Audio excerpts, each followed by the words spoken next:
Hello दोस्तों, क्या हाल है। तारीख आज 12 मई 2025, दिन सोमवार, हिंदी तिथि बैसाख पूर्णिमा। और आइए बात करते हैं आज के मुख्य समाचार में देश भर की तमाम बड़ी खबरों पर नजर डालते हैं। तो देखिए, एक तो आज सोमवार और बैसाख पूर्णिमा का योग है, तो आज के दिन शिव पूजा के साथ आपको दिन की शुरुआत करनी चाहिए। शिवलिंग पर दूध जल चढ़ाएं और दोपहर में पितरों के लिए धूप दान के लिए भी आज का दिन शुभ है। और आज ही के दिन दोस्तों गौतम बुद्ध की जयंती भी मनाई जाती है, क्योंकि आज ही के दिन महात्मा बुद्ध का जन्म हुआ था। ओके, और चलिए आगे बढ़ते हैं अपन दोस्तों आज की खबरों की तरफ। अच्छा, आज के दिन को अंतर्राष्ट्रीय नर्स दिवस के रूप में भी मनाया जाता है। तो देश भर की महिला स्वास्थ्य कर्मी नर्सों को ढेर सारी हार्दिक शुभकामनाएं। और ये दिवस मनाने के पीछे की ऐतिहासिक वजह भी आप देख सकते हैं। चलिए अगला अपडेट देखिए। भारत पाकिस्तान के बीच सीज फायर के बाद अब सरकार ने आदेश जारी किया, पंजाब के स्कूल कॉलेज आज सोमवार 12 मई से खुल जाएंगे वापस। और इस बीच हमारे देश की सरकार और सेना अधिकारियों का कहना है कि ऑपरेशन सिंदूर अभी भी जारी है। पाकिस्तान के साथ सीज फायर के बीच भारतीय वायुसेना ने भी ये बड़ी जानकारी दी, क्योंकि अभी एक दिन पहले आपको पता होगा सीज फायर का उल्लंघन किया था पाकिस्तान ने। तो इस मुद्दे पर भी पीएम मोदी और सेना प्रमुखों के साथ 2 घंटे तक हाई लेवल मीटिंग हुई। और आज का दिन भी काफी अहम होगा, क्योंकि सीज फायर पर आज 12 मई को दोबारा चर्चा होगी। हालांकि दोस्तों अमेरिका द्वारा करवाए गए इस सीज फायर पर अब हमारे देश के कई रक्षा एक्सपर्ट ने ये सवाल भी उठाए, कहा कि पाकिस्तान घुटनों पर था। बस 2-3 दिन अगर युद्ध और चलता तो पाकिस्तान को उसकी असली औकात पता चल जाती। क्योंकि देखिए, सिर्फ 2-3 दिन की लड़ाई में भी भारत ने पाकिस्तान के आतंकी कैंपों को चुन चुन कर निशाना बनाया और सेना ने पाकिस्तान के हर झूठ को सबूतों के साथ भी बेनकाम किया। देखिए, सीज फायर के बाद सेना की संयुक्त प्रेस कॉन्फ्रेंस की बैठक हुई और इसमें कुछ बड़ी बातें बताई गई कि आखिर ऑपरेशन सिंदूर ने पाकिस्तान में कैसे तबाही मचाई, कैसे वहां के आतंकी अड्डों को सुहा किया। एयर मार्शल की तरफ से पूरी स्टोरी बताई गई इसको लेकर। पाकिस्तान में कुल कितने लोग मारे गए, उनके कितने विमान ढेर हुए, हमें भी कितना नुकसान हुआ, इन सब मुद्दों को लेकर इस सेना की संयुक्त प्रेस कॉन्फ्रेंस में जानकारी दी गई खुद ऑफिशियल्स की तरफ से, जिसमें बताया गया कि पाकिस्तान की ओर से छोड़े गए सारे ड्रोन तबाह कर दिए गए, 100 से ज्यादा आतंकी और पाकिस्तान के 40 से ज्यादा सैन्य कर्मी भी मारे गए। देखिए, हमारी भारतीय सेना ने कहा कि पाकिस्तान ने सीज फायर तोड़ा तो तगड़ा जवाब देंगे अब, क्योंकि अभी तक के ऑपरेशन सिंदूर में भी दुश्मन के 40 सैनिक और अफसर मारे जा चुके हैं और 100 से ज्यादा आतंकी ढेर हुए हैं। हमारे भी 5 भारतीय जवान शहीद हुए हैं इस लड़ाई में। लेकिन इंडियन आर्मी का कहना है कि ये ऑपरेशन सिंदूर अभी भी खत्म नहीं हुआ है। अगर पाकिस्तान ने कुछ भी उल्टी सीधी हरकत की तो फिर करारा जवाब मिलेगा। इस ऑपरेशन सिंदूर पर डीजीएमओ ने भी कहा कि 96 घंटे में तैयार थी हमारी नौसेना, कराची पर तान रखी थी। तो अगर सीज फायर ना होता तो अब तक तो पाकिस्तान को भारत की असली ताकत पता चल ही जाती। और अब इस सीज फायर के मुद्दे पर राजनीति भी होने लगी है। देखिए, लोकसभा सांसद पप्पू यादव ने कहा कि देश अमेरिका के ट्वीट पर नहीं चलेगा। उन्होंने तो पीएम मोदी को इस्तीफा देने तक की बात कही। भारत पाकिस्तान सीज फायर पर एमपी पप्पू यादव बोले कि देश नहीं संभल रहा तो इस्तीफा दे दीजिए, मुझे बनाइए रक्षा मंत्री। भारत पाकिस्तान के बीच हुए सीज फायर पर पूर्णिया से सांसद पप्पू यादव का यह बयान सामने आया है। और उनके इस बयान पर जवाब देते हुए गिरिराज सिंह ने भी कहा कि भारत और भारतीय सेना की ताकत पूरी दुनिया ने देखी है, आप ऐसे उल्टे सीधे बयान मत दीजिए। इस बीच दोस्तों पीएम मोदी ने भी पाकिस्तान को सीधी सीधी चेतावनी दे दी, कहा कि गोली का जवाब अब गोले से देंगे। अब अगर पाकिस्तान कुछ भी करेगा तो जवाब और भी खतरनाक होगा। पीएम मोदी ने अमेरिकी उपराष्ट्रपति को भी साफ तौर पर कह दिया कि अभी तो हम भले ही सीज फायर के लिए सहमत हैं, लेकिन अगर पाकिस्तान कोई हरकत करता है तो फिर जवाब पहले से कहीं ज्यादा तेज और खतरनाक होगा। पाकिस्तान ने अगर सीज फायर उल्लंघन किया या कुछ भी किया तो भारत तीखा पलटवार करेगा। देखिए, ऑपरेशन सिंदूर के बाद पीएम मोदी ने अपनी बैठक में आदेश दिया, कहा कि वहां से अगर गोली चलेगी तो यहाँ से गोला चलेगा। इंडियन आर्मी को भी खुली छूट दे दी और पाकिस्तान को ये साफ साफ संदेश भी दिया। तो हमारी भारतीय सेना के ऑफिशियल्स ने तो बयान दिया सीज फायर के बाद और ये कुछ बातें कही। उधर देखिए, पाकिस्तान ने भी सेना की प्रेस कॉन्फ्रेंस में दावा किया कि भारत ने हम पर पहले हमला किया था, हमने आत्मरक्षा में जवाब दिया। देखिए, पाकिस्तान फिर से झूठ के पुलिंदे बुनने लगा है। तो वहीं उधर अमेरिका में भी डोनाल्ड ट्रंप के बेटे ने अपने पिता को सीज फायर का क्रेडिट देते हुए कहा कि अमेरिका की वजह से दुनिया सुरक्षित हुई और पाकिस्तान के लोगों ने तो सीज फायर का जश्न भी मनाया। वहीं इसी सब माहौल के बीच दोस्तों हमारे विदेश सचिव विक्रम मिश्री ने उनका ट्विटर अकाउंट प्राइवेट कर दिया, क्योंकि सीज फायर के ऐलान के बाद से उनको ऑनलाइन काफी अब्यूज करने लगे लोग, बाग ट्रोल कर रहे थे, यहाँ तक कि उनकी बेटी पर भी उल्टे सीधे कमेंट कर रहे थे। तो इन्हीं सब असामाजिक तत्वों की वजह से उन्होंने अपना ट्विटर अकाउंट ही प्राइवेट कर लिया। और इस मुद्दे पर देखिए, मुस्लिम नेता ओवैसी ने भी कहा कि सीज फायर पर विदेश सचिव की ट्रोलिंग करना गलत है। ओवैसी बोले कि विक्रम मिश्री एक मेहनती और ईमानदार शख्स है, इस फैसले के लिए उन्हें दोष न दें। हालांकि दोस्तों सीज फायर के बावजूद भी भारत की सभी 12 पाबंदियां जो हैं वो पाकिस्तान पर बरकरार रहेगी। पाकिस्तान को नदियों का पानी नहीं मिलेगा, न ही पाकिस्तानियों को वीजा मिलेगा। हालांकि आईपीएल और एयरपोर्ट पर अभी फैसला होना बाकी है। अदरवाइज ये जो 12 पाबंदियां लगाई गई हैं भारत सरकार द्वारा पाकिस्तान पर, ये सभी की सभी अभी बरकरार रहेगी। चलिए अगला अपडेट देखिए। रक्षा उत्पादन के केंद्र के रूप में उभरेगा उत्तर प्रदेश, अब यूपी राज्य में बनेगी ब्रह्मोस मिसाइलें भी।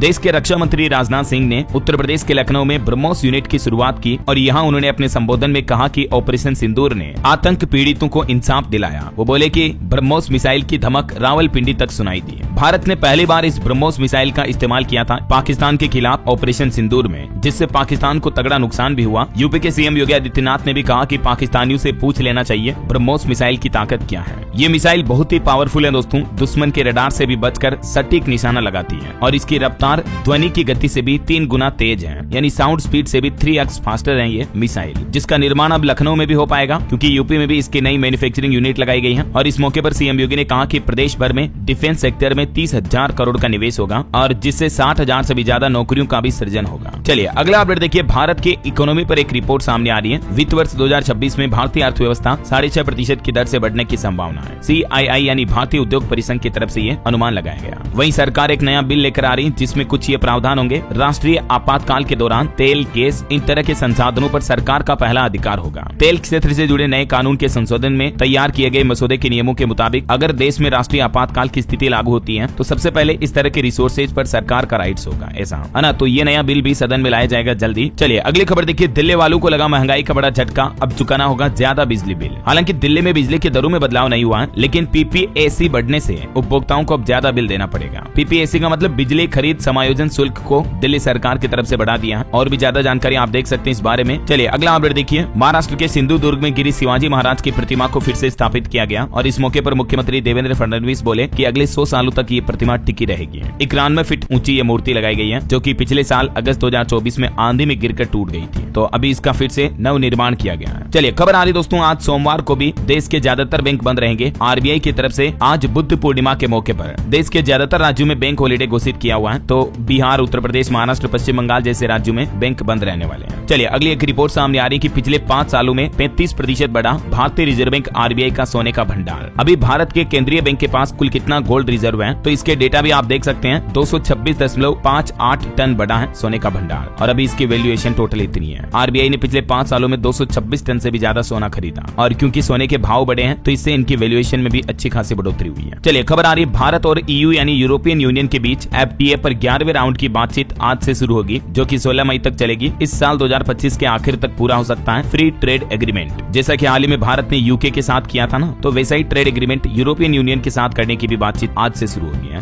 और अगली एक बड़ी चौंकाने वाली रिपोर्ट सामने आ रही है दोस्तों की कोविड मौतों की गिनती कम हुई थी। 2020 के मुकाबले 2021 में 20 लाख ज्यादा मौतें हुई। कोरोना काल के तकरीबन 4 साल बाद अब सरकार की तरफ से कई सारी रिपोर्ट जारी की गई हैं, जो कि उस समय बताए गए आधिकारिक मौतों के आंकड़ों पर सवाल उठाती है। और सरकार द्वारा जारी की गई रिपोर्ट्स के कुछ प्रमुख डेटा भी आप देख सकते हैं। हालांकि 2020 में सरकार ने एक नई कैटेगरी जोड़ी थी, विशेष कारणों से मौत होने की, उसमें इन डेटा को अलग बताया गया था। चलिए अगली बड़ी खबर देखिए, देश के 30 राज्यों में आंधी तूफान बारिश का अनुमान है। उत्तर प्रदेश, राजस्थान के 50 जिलों में अलर्ट है। आगे बताऊंगा मैं आपको पूरा मौसम समाचार विस्तार से। फिलहाल देखिए अगली खबर, सुप्रीम कोर्ट के जस्टिस गवई ने रिटायरमेंट के बाद राजनीति में एंट्री लेने से इनकार कर दिया। बोले कि रिटायरमेंट के बाद कोई पद नहीं लूंगा, देश अगर खतरे में हो तो सुप्रीम कोर्ट अलग नहीं रह सकता है। वहीं दोस्तों बचे हुए IPL खेलों पर भी खबर आ रही कि 16 मई से फिर से IPL की शुरुआत हो सकती है, क्योंकि अभी पाकिस्तान के साथ तनाव के कारण IPL रोक दिए गए, तो 16 तारीख के बाद इनको फिर से शुरू करने का प्लान कर रही है BCCI। और बड़ी खबर देखिए, पाकिस्तान के PM शहबाज शरीफ ने कहा कि अमेरिका, सऊदी और चीन तीनों का इन्होंने आभार जताया। बोले कि भारत ने पहले हमला किया, ट्रंप और जिनपिंग का शुक्रिया भी अदा किया। और वहीं देखिए दोस्तों, पहलगाम में हुई हिंसा के बीच अब पाकिस्तान ने स्वीकार की पुलवामा आतंकी हमले की भी अपनी भूमिका। पाकिस्तान ने खुद कबूल करते हुए कहा कि हाँ, पुलवामा हमले के पीछे पाकिस्तान भी था।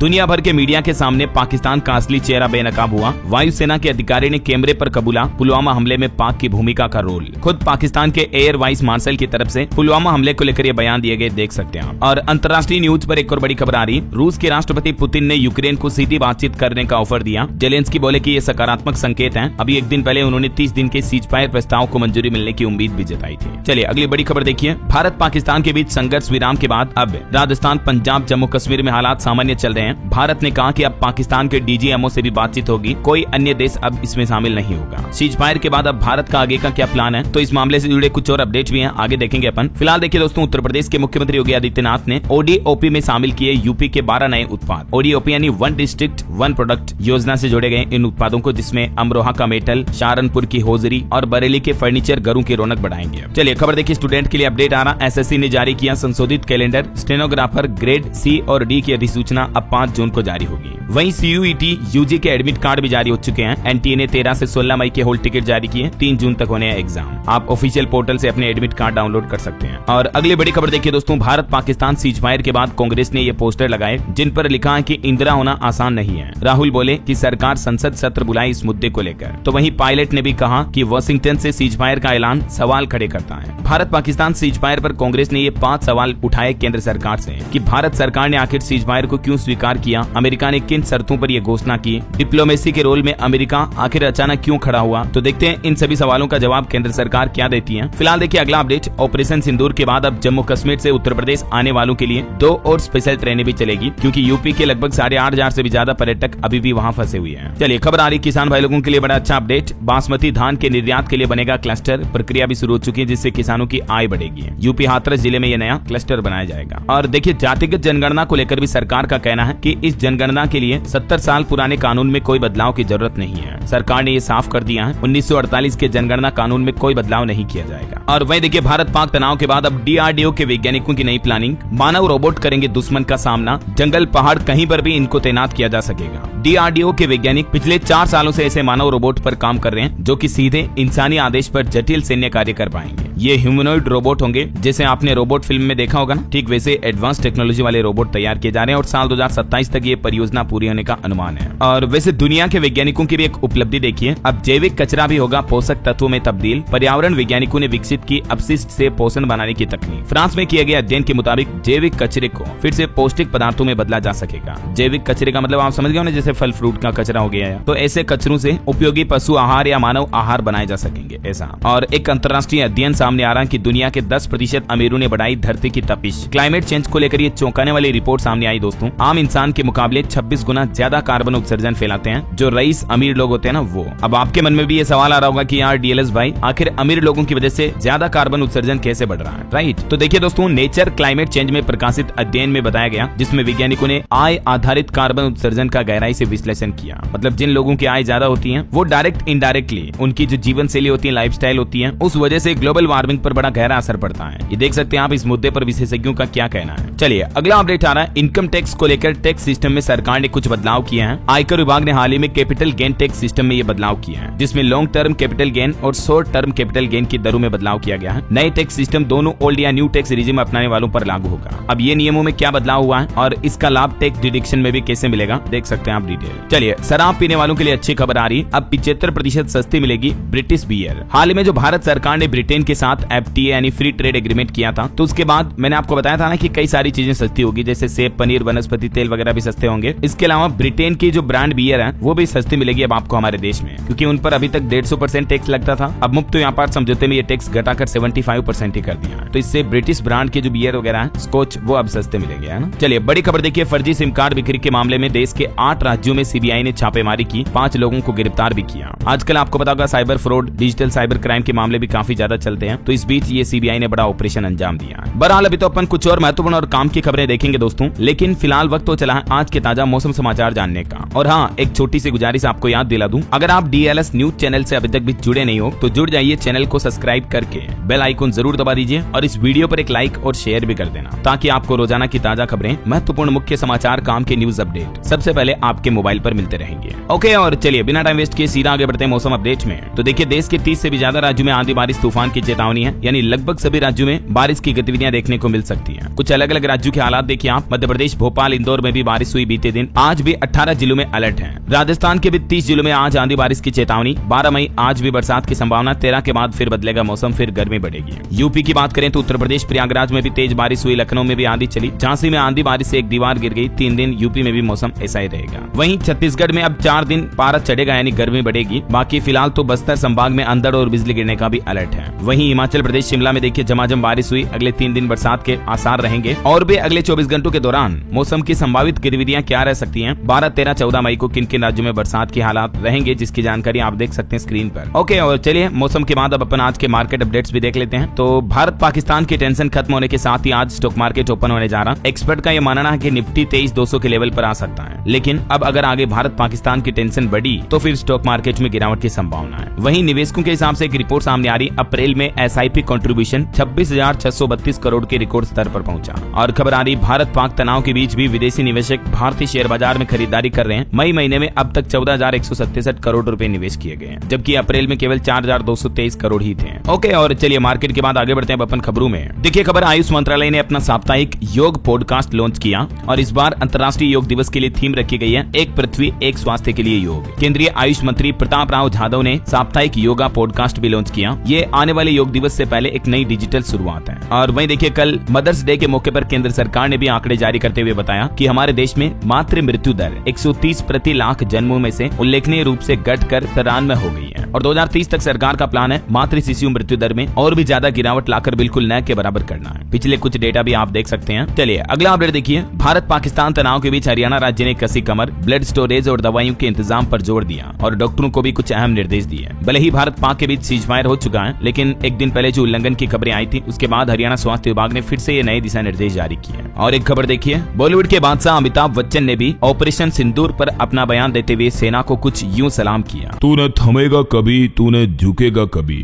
तू न मुड़ेगा कभी, कर शपथ कर शपथ कर शपथ, अग्निपथ अग्निपथ अग्निपथ। ये कविता सोशल मीडिया पर लिखकर उन्होंने इंडियन आर्मी के जवानों को सैल्यूट किया। वहीं खबर है, अब सीज फायर के बाद दिल्ली एयरपोर्ट पर भी विमानों का परिचालन सामान्य हो चुका है। ट्रेवल एडवाइजरी भी जारी हुई है। और एक रिपोर्ट सामने आ रही दोस्तों, जम्मू कश्मीर में इन हालातों के बीच मां वैष्णो देवी के यात्रियों की संख्या में भारी गिरावट देखी गई। 1/4 से भी कम रह गई संख्या, जिसके चलते वहां घोड़े, खच्चर वाले, पालकी वाले निराश हुए। वहीं कुछ राज्यों के हालात देखिए आप। वैसे तो अभी सीज फायर के बाद राजस्थान, पंजाब, जम्मू समेत अधिकतर जगहों पर हालात सामान्य रहे और पंजाब में तो आज सोमवार से दोबारा स्कूल कॉलेज वगैरह भी खुल जाएंगे। लेकिन कुछ राज्यों में फिर भी देखिए, जैसे राजस्थान के बाड़मेर, बीकानेर समेत 4 जिलों में बीती रात भी ब्लैकआउट रखा गया। हालांकि राजस्थान में रद्द की हुई 16 ट्रेनें अब वापस समय से चल पाएगी। इधर जम्मू कश्मीर पुलिस का कहना है कि घर जाने की जल्दबाजी न करें, बॉर्डर इलाकों को सैनिटाइज किया जाएगा। 9 राज्यों के 32 एयरपोर्ट्स 5वें दिन भी बंद रहे। वहीं पंजाब से भी अपडेट देखिए, पाकिस्तानी हाई कमीशन को सूचना देते 2 जासूस पकड़े गए। 5 जिलों में अभी स्कूल नहीं खुलेंगे। 3 जिलों में बीती रात भी ब्लैकआउट रहा। गुजरात के भी बॉर्डर इलाकों में अब धीरे धीरे हालात सामान्य हो रहे हैं। कच्छ, जामनगर में ब्लैकआउट नहीं रहा। गुजरात से राजस्थान जाने वाली नाइट ट्रेनें भी वापस शुरू हुई। और वहीं हरियाणा में देखिए दोस्तों, बस स्टैंड, स्टेशन, बिजली, जलघर की निगरानी के आदेश जारी हुए। अधिकारियों की छुट्टियां भी रद्द की गई। हिसार एयरपोर्ट अब वापस शुरू होगा। और बिहार में भी देखिए 10 जगहों पर सख्त निगरानी रखी गई। 2 लाख जवान अभी तैयार हैं। सादे लिबास में महिला जवान तैनात हुई। वॉलंटियर्स का भत्ता भी बढ़ाएगी नीतीश सरकार। बिहार के मुख्यमंत्री नीतीश कुमार की कैबिनेट मीटिंग हुई और इस मीटिंग की ये कुछ बड़ी बातें आप देख सकते हैं। 5 पॉइंट पर मुख्य डिस्कशन हुआ है। वहीं राजस्थान जैसलमेर में भी ब्लैकआउट रहा। शाम 7:30 से लेकर सुबह 6 बजे तक लाइटें वगैरह बंद रखी गई। और एक बड़ी खबर देखिए, अब विश्व बैंक ने भी पाकिस्तान को बड़ा झटका दिया। सिंधु जल समझौते पर वर्ल्ड बैंक की तरफ से क्या बात कही गई, तो देखिए इस समझौते पर विश्व बैंक ने भी अपनी भूमिका स्पष्ट करते हुए कहा। जो विश्व बैंक के अध्यक्ष हैं अजय बंगा, वो बोले कि ये एक बहुपक्षीय एजेंसी है जो कि भारत और पाकिस्तान के बीच जो हस्ताक्षरित सिंधु जल संधि में सुविधा प्रदान करने के अतिरिक्त कोई भूमिका नहीं निभा सकती है। बाकी मतलब ये फैसला अंतिम जो है अब भारत सरकार पर ही निर्भर रहेगा ना। चलिए अगला अपडेट देखिए, उत्तर प्रदेश के इस जिले में 4 जगहों पर 275 करोड़ से बनेंगे ओवरब्रिज। जाम से मिलेगी लोगों को बड़ी राहत। यूपी बरेली में ये ओवरब्रिज बनाए जाएंगे। वहीं उत्तर प्रदेश के 6 जिलों में एकीकृत न्यायालय परिसर का भी निर्माण होगा और सुविधा केंद्र भी खोले जाएंगे। मुख्यमंत्री योगी आदित्यनाथ सरकार की तरफ से 1346 करोड़ रुपए की लागत का ये प्लान तैयार किया 18 महीनों में पूरा किया जाएगा। और वो कौन कौन से 6 जिले जहां ये बनाया जाएगा, जिनकी जानकारी भी आप देख सकते हैं। और एक अच्छी खबर आ रही है यूपी वासियों के लिए। देखिए इस जिले में राजमार्ग व मुख्य सड़कों के चौड़ीकरण पर भी 160 करोड़ रुपए खर्च होंगे। यूपी कौशाम्बी में ये प्लान है। और यूपी की तरह बिहार में भी देखिए एक डेवलपमेंट का प्लान है। 3758 करोड़ रुपए की लागत से बनेंगे पुल। वार्षिक कार्य योजना के तहत इस नई परियोजना को भी मंजूरी मिली सड़क परिवहन और राजमार्ग मंत्रालय की तरफ से। चलिए खबर आ रही, बैंकिंग सेक्टर में बड़ी डील हुई। यस बैंक में 13% हिस्सेदारी को SBI 8,889 करोड़ रुपए में बेचेगा। वहीं उत्तर प्रदेश में पूर्वांचल के यात्रियों के लिए भी खुशखबरी है। अब गोरखपुर और बेंगलुरु के बीच 3 फेरे में चलेगी समर स्पेशल ट्रेन। ये ट्रेन संख्या और तारीखों की डिटेल भी आप देख सकते हैं। वहीं यूपी के सीएम योगी आदित्यनाथ ने कहा, अब शहरों में अवैध पार्किंग चलाने पर भारी जुर्माना लगेगा। यूपी कैबिनेट की तरफ से पार्किंग को लेकर कुछ नई नियमावली जारी की गई है। 5,000 रुपए तक का फाइन लगाया जाएगा। और उत्तर प्रदेश में चाय पान की दुकान चलाने के लिए भी अब लाइसेंस लेना पड़ेगा। चंदौली जिले से यह नई पहल शुरू होने जा रही है। वहीं यूपी के अफसरों के लिए भी योगी सरकार ने बड़ा फैसला लिया। अब काम के आधार पर ग्रेडिंग होगी और इसमें टोटल 4 श्रेणियां होगी ग्रेडिंग की। और ये स्कोरिंग मिलेगी कौन अधिकारी कितना अच्छे तरीके से काम कर रहा है उस आधार पर, है ना। और दिल्ली वासियों के लिए भी अपडेट आ रहा, अब ऑनलाइन जारी होंगे डीटीसी बस के पास, सरकार ने तैयार किया पूरा प्लान। पिंक टिकट पर भी एक बड़ा अपडेट सामने आ रहा है, यात्रियों को दफ्तर तक जाने में अब परेशानी नहीं होगी। डीटीसी ने इसी महीने मई से ये काम शुरू करने की योजना तैयार कर ली है और पिंक टिकट की जगह भी जल्द ही स्मार्ट कार्ड जारी किए जाएंगे। टिकट प्रणाली को पूरी तरह से मतलब डिजिटल किया जाएगा, है ना। वही खबर देखिए, अब फटाफट होगा आपकी समस्याओं का निपटारा, लेखपाल से लेकर आयुक्त तक इस डैशबोर्ड पर अपनी जानकारी शेयर करेंगे। दरअसल उत्तर प्रदेश में यूपी की योगी सरकार की तरफ से प्रदेशवासियों की समस्याओं को शीघ्र हल करने और राजस्व विभाग के कामकाज में पारदर्शिता लाने के लिए ये नई डिजिटल पहल शुरू की जा रही है। एक नया ऑनलाइन पोर्टल शुरू किया जाएगा जहां पर भूमि विवादों का भी समाधान हो पाएगा और इसके अलावा भी इस पोर्टल पर आपको क्या क्या सुविधाएं मिलेगी देख सकते हैं आप, इस बारे में जानकारी भी। इस इंटीग्रेटेड डैशबोर्ड पोर्टल के आम लोगों को कई फायदे होंगे। और खबर देखिए, राम भक्तों के लिए भी खुशखबरी आई, अब अयोध्या में आराम करने के लिए भी अनोखा भवन बन रहा जहाँ 150 श्रद्धालु एक साथ आराम कर पाएंगे। राम मंदिर ट्रस्ट की तरफ से ये निर्माण करवाया जा रहा है। और उत्तराखंड के कॉलेज स्टूडेंट्स के लिए अच्छी खबर है, अब 2 साल से ज्यादा गैप के बाद भी आपको ग्रेजुएशन की डिग्री मिल पाएगी। ये स्टूडेंट के लिए अच्छा अपडेट है, देख सकते हैं आप। और इंफ्रास्ट्रक्चर डेवलपमेंट पर एक और बड़ी खबर देखिए, बिहार राज्य के इस शहर में बन रहा दुनिया का दूसरा सबसे बड़ा अस्पताल, जहां लगभग 5,500 मरीज एक साथ भर्ती हो पाएंगे। बिहार के पटना में ये बिग हॉस्पिटल का निर्माण हो रहा है। इस प्रोजेक्ट की कुल लागत भी लगभग 5,540 करोड़ रुपए होगी और अस्पताल में 5,462 बेड की सुविधा होगी। बिहार की राजधानी पटना में बन रहे इस प्रोजेक्ट का कार्य 2018 से ही चल रहा है, जल्दी इसका निर्माण पूरा हो जाएगा। और बिहार वासियों के लिए एक और अच्छी खबर देखिए, ग्रामीण सड़कों को अब मजबूती मिलेगी। मुख्यमंत्री नीतीश कुमार करेंगे 6,938 पथों के सुदृढ़ीकरण का कार्य का शुभारंभ भी। लगभग 21,000 करोड़ रुपए की ये परियोजना है, जिसके तहत बिहार में सड़कों वगैरह का निर्माण करवाया जाएगा और टूटी फूटी सड़कों को सही करवाया जाएगा, है ना। चलिए कुछ और स्टेट न्यूज अपडेट देख लेते हैं फटाफट से। तो देखिए, राजस्थान में भी रद्द की गई 16 ट्रेनें अब वापस समय से चलेगी। वहीं राजस्थान वासियों के लिए एक अच्छी खबर यह है, जोधपुर बीकानेर समेत 10 जिलों में पानी का संकट खत्म होगा। राजस्थान में नहरबंदी समाप्त हुई, हरीके बैराज और पोंग डैम से पानी छोड़ा गया। और जहां एक तरफ पंजाब हरियाणा के बीच जल विवाद चल रहा है, इस बीच पंजाब के मुख्यमंत्री भगवंत मान ने कहा कि हम राजस्थान को तो पानी दे देंगे सैन्य जरूरतों को पूरा करने के लिए। वही खबर है, राजस्थान जयपुर में 3 नई हाउसिंग योजनाएं लॉन्च होगी, लॉटरी से 750 प्लॉट आवंटित किए जाएंगे। 12 मई को ये नई परियोजनाएं जयपुर विकास प्राधिकरण की ओर से लॉन्च की जा रही है। और खबर है, राजस्थान से शुरू हुआ भारत शौर्य संकल्प अभियान, देशभक्ति और आपातकालीन सेवा के लिए आम नागरिकों को प्रेरित किया जा रहा है। वही देखिए, देश के केंद्रीय कृषि मंत्री शिवराज सिंह चौहान 13 मई को छत्तीसगढ़ आएंगे, अंबिकापुर में आम जनसभा लेंगे। वही देखिए, छत्तीसगढ़ में गृह मंत्री ने आदेश जारी किया, बांग्लादेशी घुसपैठियों को खोजने के लिए अब हर जिले में स्पेशल टास्क फोर्स बनाई जाएगी। और खबर है, छत्तीसगढ़ रायपुर में भी राम मंदिर के जैसे ही बना सोलापुरी माता का पंडाल, देख सकते हैं आप तस्वीरें भी। और वहीं छत्तीसगढ़ में अब परिवहन क्रांति को बढ़ावा मिलेगा, खनिज उद्योग को सबसे ज्यादा फायदा होगा, डीजल से 4 गुना सस्ता होगा हाइड्रोजन फ्यूल। अभी ट्रायल में 2 साल तक चलाए जाएंगे 16 ट्रक, अगर ये सक्सेस रहे तो हाइड्रोजन फ्यूल को पूरे प्रदेश में फिर कॉमर्शियली लागू किया जाएगा ना। और खबर आ रही दोस्तों, सेना के बेड़े में शामिल होगी स्वदेशी ब्रह्मोस मिसाइलें। मैंने आपको बताया था ना, यूपी लखनऊ में बनेगी अब ये मिसाइल, लड़ाकू विमान और पनडुब्बियों के उपकरण भी बनाए जाएंगे। वहीं लखनऊ में तेज हवाओं ने बिजली की सप्लाई भी बिगाड़ दी, पेड़ गिरने खंबे टूटने की वजह से कई इलाकों में घंटों तक बिजली गुल रही है। और देखिए, बिहार के लिए बड़े गर्व की बात है, ऑटो ड्राइवर की बेटी ने जीता स्वर्ण पदक, नालंदा में खेलो इंडिया यूथ गेम्स में तोड़े 2 रिकॉर्ड, देख सकते हैं आप, इसका नाम है अस्मिता। और हरियाणा सरकार का फैसला, बिजली सरचार्ज माफी योजना आज से लागू होगी, 10% अतिरिक्त छूट मिलेगी, 31 अगस्त 2024 तक के डिफॉल्टरों को इसका लाभ मिलेगा। हरियाणा में भी मौसम के हालात देखिए, 6 जिलों में बारिश हुई, ओले भी गिरे, 5 जिलों में तेज हवाएं और आंधी चल रही है, तो कई पेड़ पौधे भी टूट गए। वहीं हरियाणा में पंचायती जमीन पर लगाए जाएंगे पौधे, गुरुग्राम में राव नरबीर बोले 2200 तालाबों पर त्रिवेणी लगाई गई। इधर पंजाब सरकार का कहना है, बीबीएमबी को दी हुई रकम का ऑडिट कराएगी अब पंजाब सरकार, मुख्यमंत्री भगवंत मान बोले कि हमारे पानी पर डाका डाला। और देखिए, उत्तराखंड केदारनाथ में 6 घंटे बाद हेलीकॉप्टर सेवा फिर से शुरू हुई, भारत पाकिस्तान तनाव के चलते कुछ घंटे रोक दी गई थी। ओके, और चलिए दोस्तों, अंत में आज के राशिफल पर नजर डाल लेते हैं। तो देखिए, मिथुन राशि के लोगों की योजनाएं सफल हो सकती हैं, तुला राशि के लोगों के परिवार में आज भी सुख शांति बनी रहेगी, मेष राशि के लोगों को सुखद सूचना मिल सकती है और कर्क राशि वालों को भी आज लाभ मिल सकता है। और भी कुछ अलग अलग राशियों का राशिफल आप देख सकते हैं स्क्रीन पर। और हाँ दोस्तों, आप मुझे कमेंट करके बताइए कि आपको क्या लगता है कि क्या पाकिस्तान वापस सीज फायर को तोड़ सकता है, हाँ अथवा ना। ये अथवा नो कमेंट करके लिखिए आपका अंदाजा। और बाकी इस वीडियो को लाइक और शेयर करना, DLS न्यूज चैनल को सब्सक्राइब करके बेल आइकन जरूर दबा देना, रोजाना ऐसी इन्फॉर्मेटिव जानकारियां, महत्वपूर्ण समाचार देखते रहने के लिए। ओके, ख्याल रखिएगा अपने आप का, अपने परिवार का। मिलेंगे अगले नेक्स्ट अपडेट में, तब तक के लिए जय हिंद, जय भारत, वंदे मातरम।